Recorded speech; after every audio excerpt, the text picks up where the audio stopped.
정규분포가 얼마나 중요하냐면 제가 미국에서 수업 들을 때 교수님이 정규분포를 알면 통계학을 거의 다 안 것이다. 그렇게 되셔야 돼. 정규분포라면 뭐 그래서 노멀 디스트리뷰션 다 알고 그다음에 이제 박사 거의 끝날 때 멀타이 노멀 디스트리뷰션 다변수 정규분포에 대해서도 공부를 하고 그래서 정규분포를 했는데 거의 다 통계 뭐 추정이 거의 정규분포를 쓰니까 뭐 정규분포를 가지고 이해된다. 이 세상에 정규분포가 제일 많습니다. 그다음에 정규분포가 아닌 경우는 있어요. 포화성, 감마, 뭐 수턴, T, F 있는데 샘플을 한 몇십 개 이상 뭐 많이 뽑으면 뭐 몇십 개 이상 뽑으면 중심극한 정리 센트럴 리밋 시어램에 의해서 전부 정규분포가 됩니다. 모집단이 정규분포가 아니더라도 샘플을 많이 뽑으면 정규분포가 됩니다. 따라서 이 세상에 있는 거는 모두 정규분포라고 할 수가 있는 거죠. 샘플을 많이 뽑으면. 그럼 그냥 쓰면 되는 건데 정규분포를 가지고 정규분포 가지고 쓰면 뭐 전혀 문제가 없는 거죠. 그리고 정규분포를 가지고 통계학의 기본 이론들을 다 개발한 겁니다. 이거 이제 알았고, 요 앞에 우리 리뷰를 잠깐 하십시오. 요거 정규분포 요거 아셨죠? 요거 시험 문제고 반드시 요것도 이제 아셨죠? 요거 확률분포 종류. 어떤 평균 및 표준 편차를 가진 정규분포를 하더라도 표준화하면 평균이 0이고 1이다. 이게 표준화가 뭐냐? G equals X xi 마이너스 xi 마이너스 x바 나누기 시그마라는 겁니다. 그게 뭐냐면 전체 그 샘플 가지고 전부 쭉 해서 평균에서 빼고 그 다음에 표준화를 나누면 전부 그게 1이 됩니다. 그 표준화입니다. 그 G equals xi G equals xi 마이너스 x바 나누기 s 이렇게 하면 표준 되고 뭐 아니면 다르게 G equals x바 마이너스 뮤 나누기 시그마 이렇게도 표준화가 됩니다. 이걸 normalization equation이라는데 표준화 정규화를 하면 표준화 됩니다. 이건 수업 시간에 하면 되고 표준화는 각기 다른 평균과 표준 변차를 가지고 있는 확률 변수를 하나의 확률 변수를 계산 가능하도록 만들어준다. 이게 전체다. 그래서 표준화를 시키게 되면 전체가 비교가 가능한 것입니다. 예를 들어서 서울여자대학교의 학점 기준과 성균관대 학점 기준과 서울대학교 학점 기준이 다를 수가 있죠. 뭐 4.5만 점도 있고 4만 점도 있고 우리 아들은 호주에서 공부를 했는데 거기는 뭐 기준이 A 플러스라는 게 없대요. 미국식 A 플러스라는 게 없고 A가 있고 뭐가 있고 디스팅티브 뭐 이렇게 나온답니다. 미국식으로 집는 다르게. 뭐 그것도 있고 호주에서도 있고 제가 미국에서 할 때도 있고 뭐 많잖아요. 그러면 그거를 각각 달라. 그래서 4.5 만점에 몇 친구하고 4.0 만점에 몇 친구하고 5점 만점에 몇 친구는 다 다르잖아요. 그렇더라도 그거를 표준화시키면 비교가 됩니다. 다 또 동일해집니다. 그 논리는 이제 수업 시간에 알게 되고 이제 그게 이제 통계학이 아주 기밀이 되겠습니다. 그거 이제 표준화, 노멀라이제이션 이퀘이션을 표준화 방정식을 사용하게 되면 그래서 여러분이 표준화를 시키게 되면 전체가 다 비교가 가능해진다. 이렇게 되는 겁니다.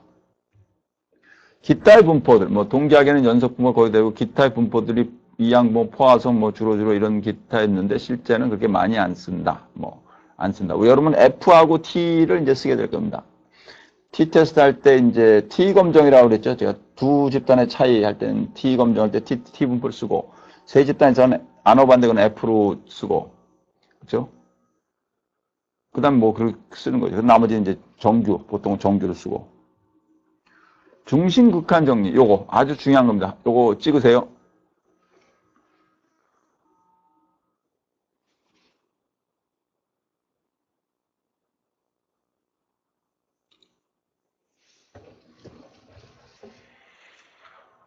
수업이란 이제 학습이라는 게 원래 반복입니다. 우리 성경책에 보면 사랑이란 단어 수차게 많이 나오고 무슨 뭐 죄, 뭐 극락 우리 목사님이 말씀하신데 성경책에 가장 많이 나오는 게 물질. 이 두 번째로 많이 나온다네. 그 설교하실 때 보면 부자 얘기를 되게 많이 해. 그 사람들이 전부 자꾸 절 쳐다봐요. 뭐 내가 뭐 그렇게 크게 얘기했는데 성경이 이렇게 하니까 반복 자꾸 동일한 얘기가 나오는 거예요. 동일한 얘기. 그게 뭐예요? 사람들이 이렇게 이 세상에 그렇게 개념이 그렇게 많지가 않습니다. 그러니까 그걸 계속 반복을 하라는 거죠. 그렇죠? 반복 계속 하는 겁니다. 우리 계속 이제 정부의 법칙을 지켜라 하는데 정부의 규정을 안 지켜. 그다음에 뭐 성희롱 하지 말라는데 성희롱 자꾸 해가지고 온갖 뭐 문제가 생기고 돈 빼먹지 말라. 학교 돈 빼먹지 말라. 그건 빼먹지 않으면 되는데 그걸 자꾸 해. 그래서 계속 지금 수십 년 동안 그러죠. 그렇죠? 그런 얘기입니다. 그러니까 여러분 중요한 거는 반복을 해서 완전히 내 생활화를 시켜야 됩니다. 정규분포가 아닌 경우에 정규분포 논리가 사용 가능한 이유, 요거부터 일단 알았다. 중심국간 정리, CLT라고 하는데, Central Limit Theorem은 정규분포의 근거를 준다. 다시 말해서 표본은 모집단이 정규분포가 아니더라도, 모집단이 정규분포인 경우가 대부분이라서 뭐 90몇 %, 95%인가 97%인가 같은 이 세상에 있는 거에 모든 거에 대부분 정규분포야. 그러니까 정규분포인 것을 거기서 뽑으면 샘플은 정규분포야. 그럼 뭐 정규분포 방정식 쓰면 끝이야. 모집단이 정규분포가 아니야. 그렇더라도 일정 숫자 뭐 30개라는 얘기도 그 교수님들이 그냥 안전하게 100개 하면 된다 그러는데 그냥 몇십 개 이상 되면 그게 모집단 정규분포가 아니더라도 몇십 개 이상 뽑으면 정규분포야. 그럼 우리는 항상 정규분포 쓰면 되는 거죠. 그렇죠? 저는 이 중심국간 정리를 그냥 뭐 성균관대학교 다닐 땐가 달달 외우라고 외우고 서울대학교에서도 외우고 미국에서는 그러니 외우라는 소리 안 하더라고요. 자꾸 보니까 아무것도 아니야.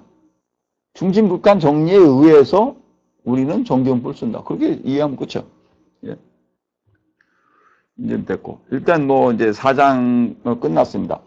그 분포를 이제 제가 이제 좀 요약을 하면 분포란 뭐냐? 통계치들의 산포도를 분포라고 얘기합니다. 산포도, 흩어져 있는 정도를 분포인데, 분포가 좀 밀도에서 쭉 돼 있고, 점 하나는 제로지만 그걸 쫙 연결하면 1입니다. 그 점이 수억만 개가 있으니까. 그리고 분포는 가장 중요한 게 정규분포다. 그리고 정규분포는 평균과 표준편차를 가지고 전체 확률을 구한다.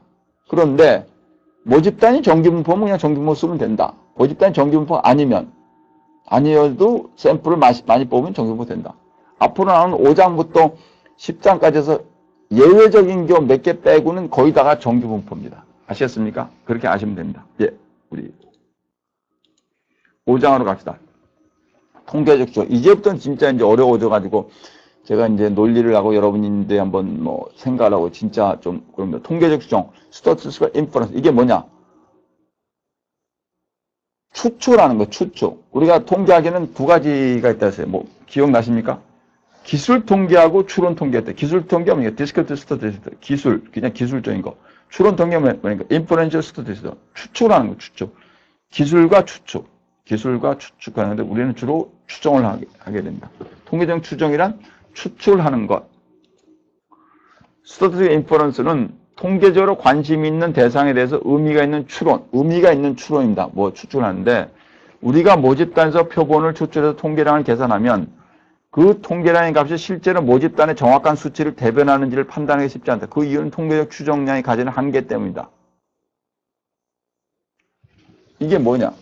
모집단에서 문제가 생기는 바이어스된 형태로 뽑으면 안 돼. 바이어스된 게 아닌 게 unbiased estimator를 한다. 제가 미국에서 숱하게 들었는데 unbiased estimator 영어로 불러드릴게요. UNBIASED unbiased estimator ESTIMATOR unbiased estimator 이게 뭐냐? 불편 추정량, 편의가 없는 추정량. 이게 뭐예요? 바이어스가 없는 추정량을 써야 된다 이게. 근데 이상한 추정량을 쓰게 되면 우리는 문제가 되죠. 왜? 우리는 모집단의 모습을 영원히 몰라요. 알 수도 없고. 그래서 샘플도 많이도 안 뽑아. 샘플 많이 뽑는데 얼마나 많이 돈이 드는데요. 설문지도 뭐 보통 하나 구하는데 2, 3만 원씩 들고 부자한테는 50만 원 구해도 못 구합니다. 예전에 뭐 어느 그룹이 나한테 와서 50만 원씩 1인당 해갖고 3,000부 구하려는데 못 구했다고 나보고 구해달라 그래서 내가 구해준 적이 있는데 못 구해요. 난 뭐 부자 전공 교수니까 이제 제가 방법 아니까 구해줬지만 실제 우리나라에 4대 조사회관 가서 부자 조사해달라니까 못 구하더래. 아셨습니까? 그러니까 구할 수도 없고 샘플을 뭐 1000개만 구해도 그래. 대통령 선거할 때도 우리 보면 그러죠. 제주도를 포함한 뭐 전국 도서에서 제주도를 제외한 가끔 제주도를 포함한 뭐 1,500명, 2,000명 갖고 해요. 그 이상 하려면 돈이 엄청나게 많이 들어요. 그러니까 2,000명을 가지고 유권자 3천만 명 이상 되는 사람의 마음을 헤아려야 되는 거예요. 따라서 이게 문제가 생기면 안 되죠. 그러니까 unbiased estimator, 문제가 생기지 않는 추정량, 그걸 estimate라 추정치를 가지고 해야 돼요. 이런 기준이 몇 가지 있습니다. 그걸 이제 가르쳐요. unbiased estimate에 대해서 되는 거고, 우리는 뭐 그걸 굳이 여러분이 다 알 필요는 없고 언바이스드 됐다는 걸 가지고 이제 추측을 하게 되는 거죠. 일단 추정에는 두 가지가 있다. 점 추정의 의미와 치명적인 한계. 요거 조금 이거 읽어보시고 이건 스마트폰으로 뭐 찍을 정도는 아직 안 되고 그냥 읽어만 보십시오.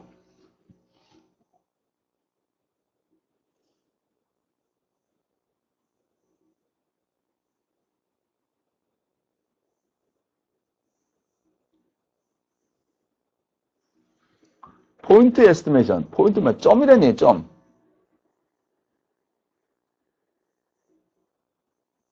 우리나라의 2016년도에 경제 성장률이 얼마나 되는가? 3.23. 이렇게 찍는 게 포인트 에스티메이트예요.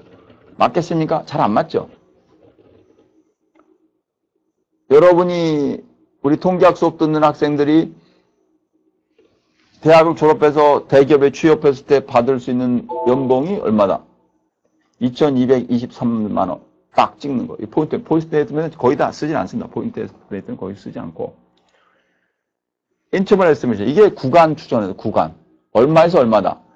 2016년도에 한국의 경제 성장률이 3에서 4 사이다. 대충 맞을 거예요. 아니면 제로에서 100 사이다. 당연히 맞지.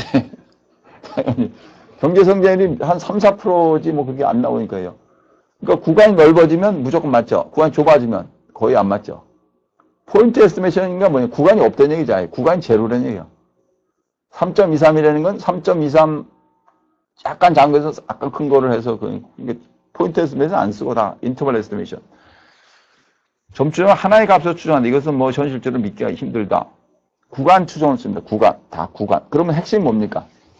구간의 폭입니다. 폭. 구간의 폭.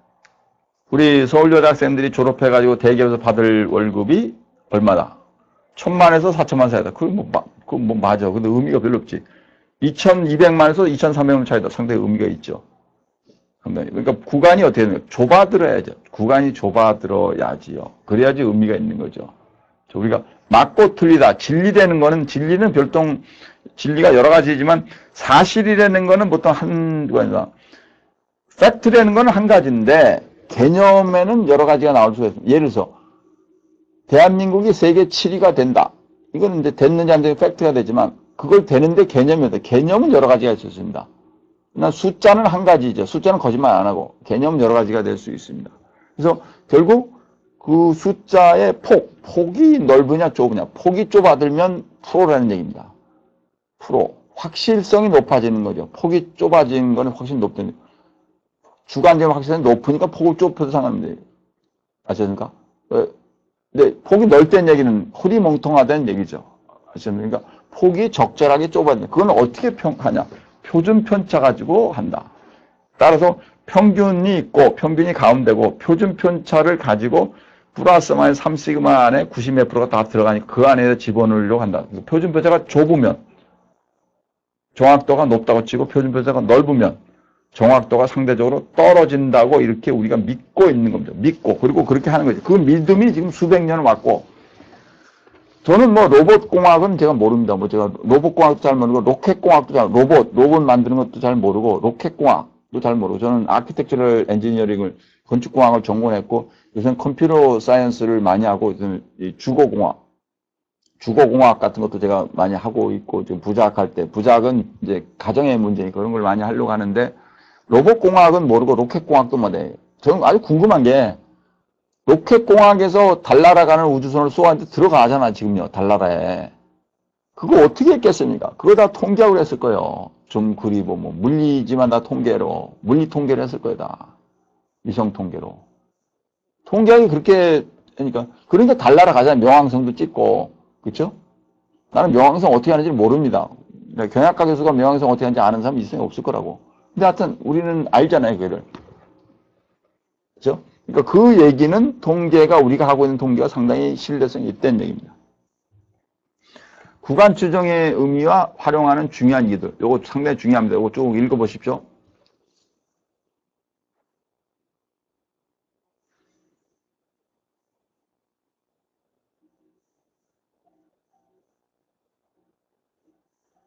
구간 추정의 의미와 활용하는 중요한 이유들.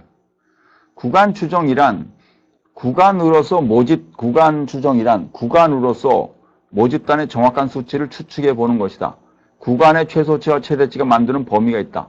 범위가 넓으면 우리는 구간 추정의 결과를 상당히 믿을 수 있을 것이다. 예를 들어서 위에 표본분이 3.75일 때 최소치가 2.5, 최대치가 오라고 하면 그렇게 믿을 수 있을 거다. 그러나 구간이 넓어지면 우리가 유용성이 떨어지는 거죠. 그러니까 구간은 좁으면서도 확실하게 되는 것이 좋은 얘기입니다. 구간은.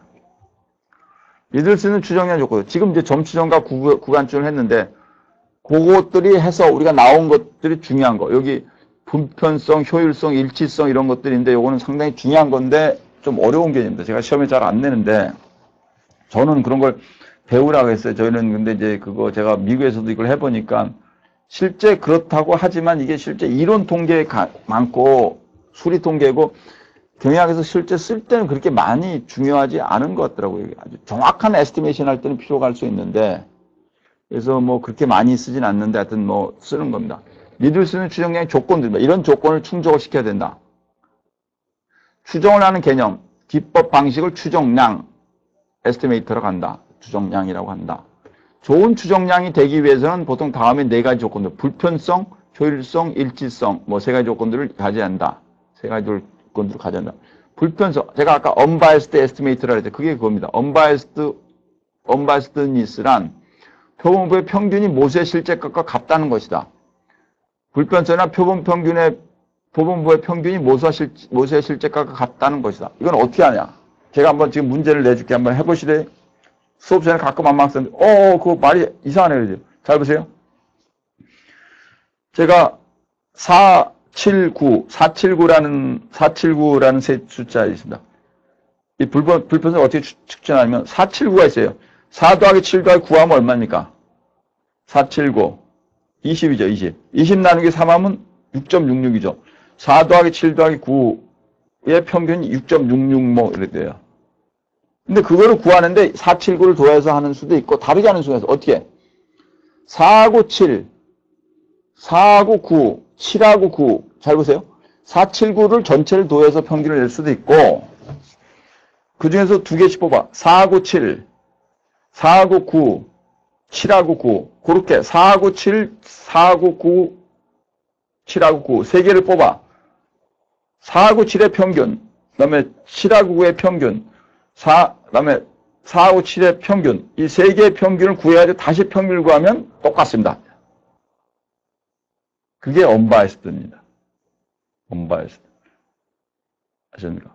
그러면 교수님, 그러면 100개가 있다래, 100개. 뭐 325 이렇게 100개가 있어. 100개를 가지고 두 개씩 해서 쫙 뽑아가지고 평균을 내는 거하고 100개를 내는 거 똑같으면은 우리가 두 개씩 그렇게 할 필요가 있냐 말이야, 두 개씩. 쭉 그냥 100개 하면 되죠. 그 얘기입니다. 그래서 우리가 그렇게 쓰는 거예요, 지금. 지금 보세요.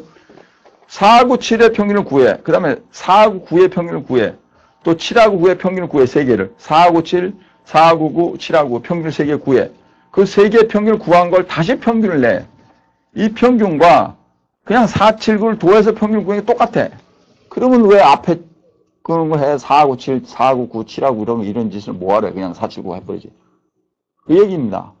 통계학이 그런 논리에서 지금 개발이 된 거예요, 수학이. 그 unbiased입니다, 그 편성. 효율성이란 분산이 적은 거.